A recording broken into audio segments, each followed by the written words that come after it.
Vice ganda na natiling matatag matapos suspindihin ng It's Showtime ng MTRCB.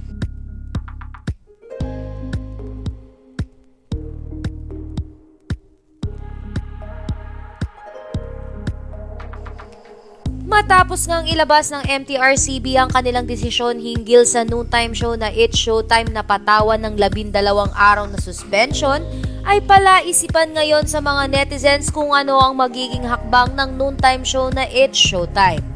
Ayon sa iilan, ay maaaring baguhin nila ang pangalan ng noontime show at manatili pa rin ang mga kasalukuyang host nito.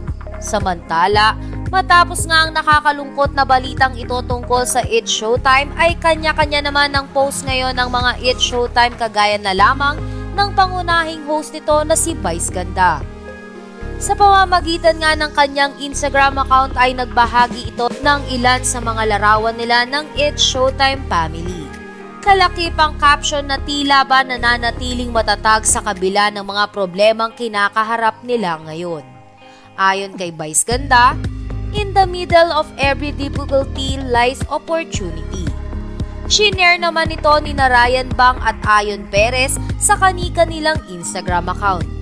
Makikita rin sa post na ito ni Vice Ganda na umulan ng suporta mula sa kanilang mga kasamahan sa industriya at sa mga madlang people. Sa kabilang banda ay nabuhayan naman ang mga madlang people sa latest Instagram story ng direktor ng It's Showtime na si Direk John Mall. Sa larawan kasing ito ay kapansin-pansin ng bagong lighting at stage ng It's Showtime studio.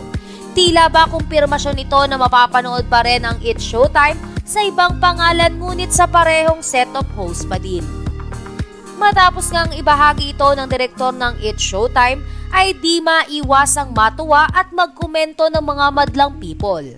Ayon sa mga ito, ay hindi talaga basta-basta matitibag ang It's Showtime family, kundi ay mas lalo pa itong tumatatag matapos ang lahat ng mga pinagdadaanan nito.